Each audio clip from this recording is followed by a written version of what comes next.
Today I'm going to describe different biological markers that I use in my research. There are tons of biomarkers out there. A lot of the times, if you're in the medical sciences, biomarkers are more often described in those fields than they are in archaeology or geology or paleontology. But there are a few specific cases that are really beneficial for our type of research, for climate change or for preservation of fossils or environmental makeup in the past. And I want to describe those to you guys today. So what is a biomarker? It's a molecular fossil. They're organic material that is usually preserved for thousands to millions to tens of millions to hundreds of millions of years. So most cases you actually have the original organic molecule from the organism that lived in the past still preserved in the sediment. There are organic fragments at different scales. I'll give you a few different examples later on. Some of them might be as large as plant matter, actual leaf remains that are still organically preserved. Others are so small you can't see them with the naked eye. You need special equipment, gas chromatography, or microscopy just to identify them and your sedimentological record. Obviously, they're biological, so they are from living organisms in the past. Bacteria, plants, trees, even animals, dinosaurs or birds or our early ancestors that lived a few million years ago.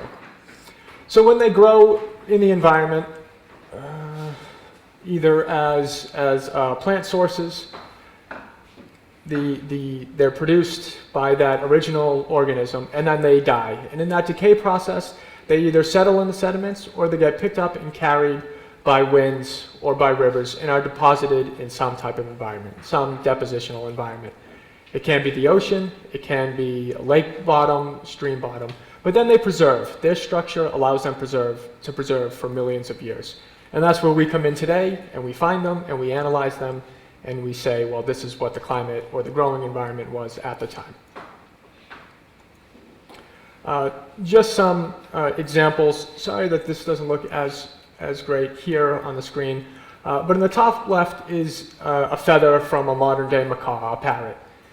And the keratin that makes up feathers are really well preserved. And there's a lot of great research going out of Yale University in the United States and northeastern China where they're finding feathers from dinosaurs. So 200, 160, 100 million year old dinosaur feathers.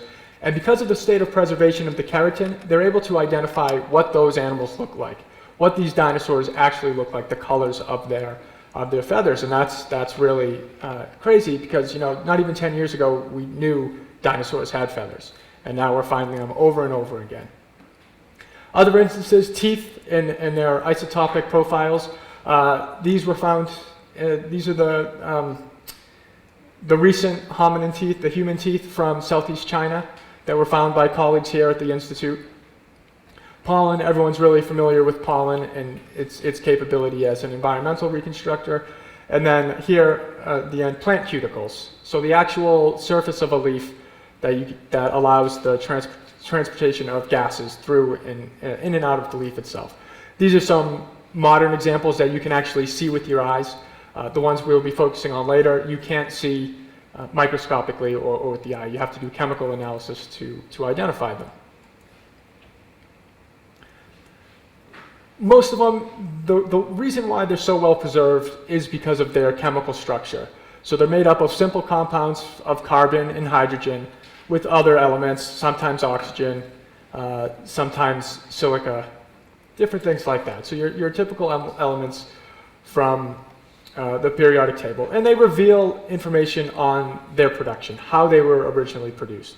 And this has a lot to do with the organism that's producing them. The original or the initial source of biomarkers is photosynthesis.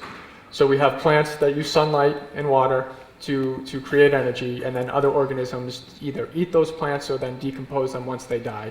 And those biomarkers are passed into the environment. What we're interested in is terrestrial and continental vegetation. So biomarkers are a great source as a direct proxy. You're probably very familiar with proxies, isotopes from cave records or ocean sediments that are indirect proxies. They might tell you something about continental vegetation, but they're not as direct as some of the biomarkers we'll be looking at today.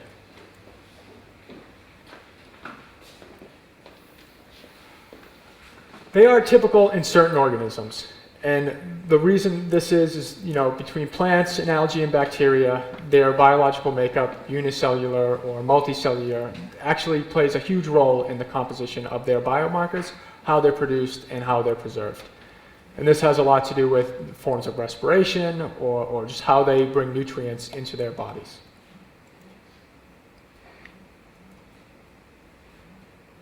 They're really well preserved. I know I mentioned this earlier, but because of their structures, their chemical structures, they do stay really well preserved in the sediment and paleontological record. After their initial burial, they're resistant to degradation. So they might be degraded a little bit at first. There might be some bacterial action or some physical action that breaks down these biomarkers to begin with. But as they get buried in the ocean or in terrestrial environments, they become very resistant to degradation itself. And then they act as a great source for paleoclimates, what the temperature was in the past, what the water regime was, how many plants were growing and what type of plants.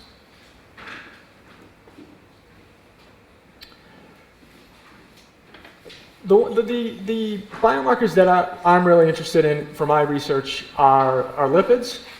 And lipids are a fatty wax layer that forms on the leaves of plants, but also in other organisms. And they're really preserved. So they're designed in plants to protect the leaf from harmful sunlight or from loss of water in dry environments. But when the plants do die, they preserve really well and can be found up to millions, tens of millions, hundreds of millions of years later.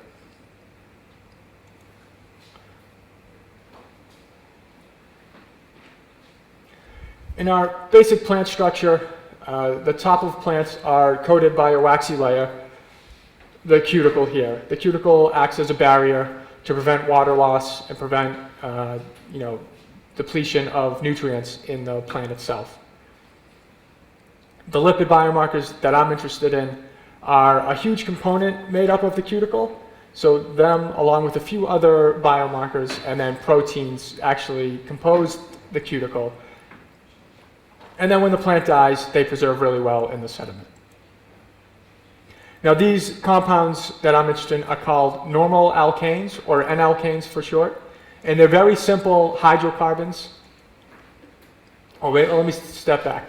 This might seem really simple for some of you if you have a background in chemistry, but it is really important in terms of why they preserve really well in the paleontological record. So our basic carbon atom has 8 electrons, or six electrons, excuse me, 6 protons, 6 neutrons, and on the outer shell here, 4 electrons. And this is significant in terms of life on our planet because this helps create compounds with the connections between the carbon electrons and other elements' electrons. And this bonding helps to produce some basic simple structures as methane, where you have our basic carbon structure here, and then on the outside our hydrogen. And we have a sharing of 1 electron on the outer rim from both hydrogen and carbon. And that lets us have these chemical bonds. For n-alkanes, it's a little bit more complex than methane. We have these multiple chains where at every point here is a carbon, and not represented here are the hydrogens. Here's a hydrogen bond, and here the white ones are hydrogen.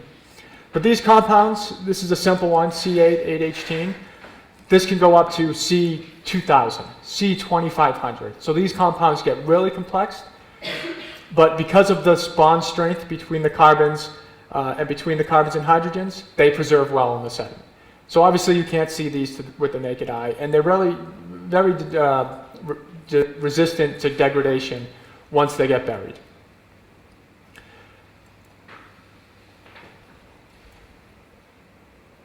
Again, these n-alkanes are the building blocks of the basic structure of the wax cuticles. So the wax cuticle is made up of lipids, and again, lipids are made up of the n-alkanes, a few other compounds, and proteins. But all of this, the wax cuticle and the lipids, you get different signatures from the carbon and hydrogen bonds based on the growing condition. Was it dry? Was it wet? The temperature, how high was the temperature? Was it a very cold environment? So here are just some of the basic components of lipids themselves. These are the ones that I'm really interested in, the n-alkanes. If you're looking for isotopes of carbon and hydrogen, really there's no better compound to look for than a compound that's made up of completely carbon and hydrogen. So if I'm interested in the isotopic makeup of an n-alkane, I want this. These other n-alkanols and the acids, they have a few different compounds on them, and it's a little bit more difficult to identify the compounds with some of the techniques that I'll mention later on, but it's the same idea. Their basic building structure is hydrocarbons with either an oxygen or one other element combined.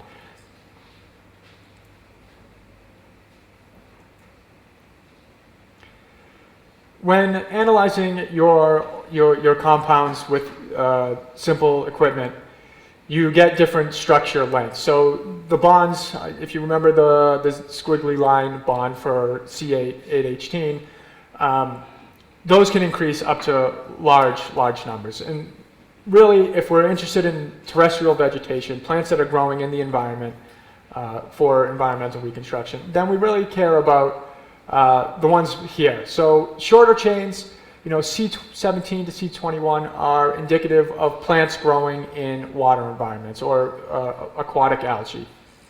21 to 25 are floating plants, macrophytes, plants that grow in the water but might be exposed at the surface. And then 27 through 35 are terrestrial plants, our trees, our grasses. And we're really interested in these because they are the ones that are taking in atmospheric CO2 or ambient water for growth. These include both C3 and C4 in CAM plants, the typical identification for environments in the past.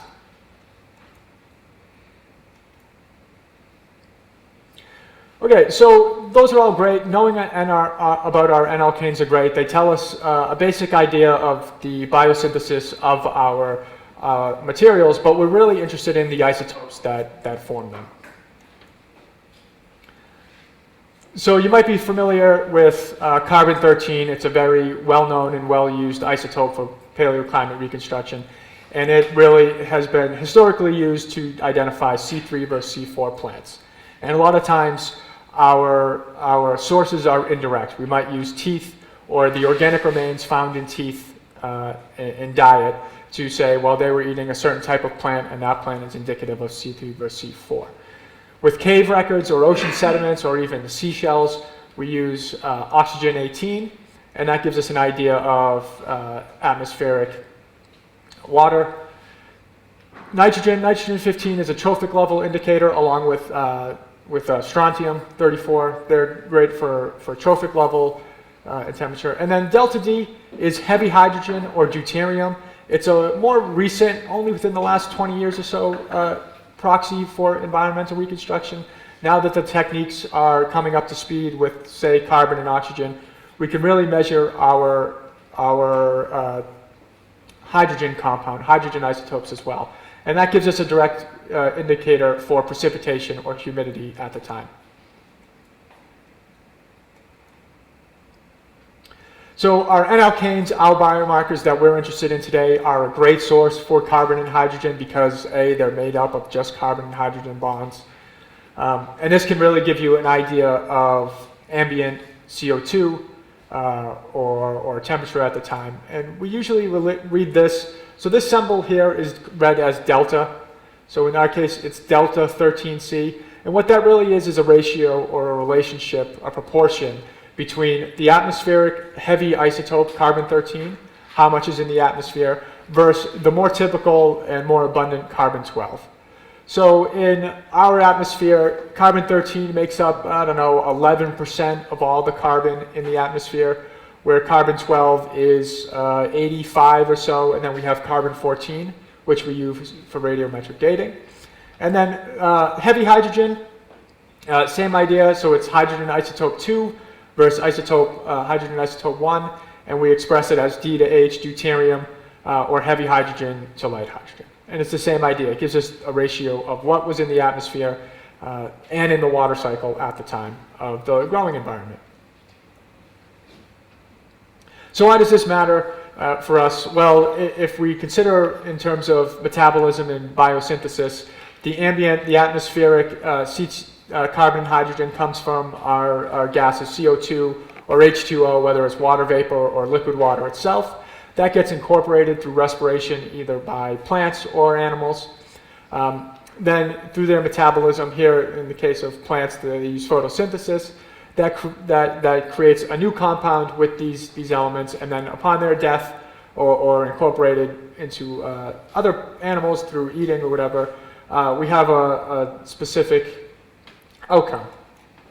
And to illustrate that a little bit more, I know it's really difficult to see, but in this diagram, we can see changes in delta D, changes in heavy hydrogen through time, through the atmosphere. So the ambient delta D is really 0.015% of all hydrogens, heavy hydrogens, so not a lot.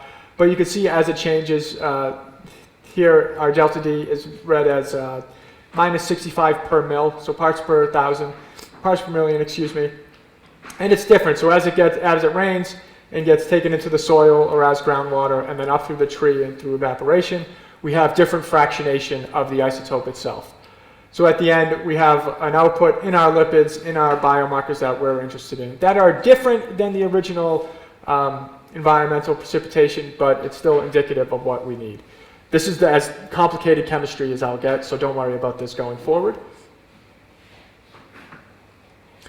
And then finally, what is it we're really interested in? So why are these two isotopes important? So carbon can really give us an idea of the type of plants, how well they use water.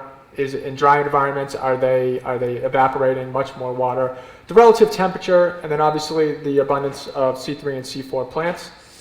And then for hydrogen itself, the original water source, humidity, precipitation, where the water is coming from, and then evapotranspiration. So how much water loss through the leaves are the plants experiencing at a time?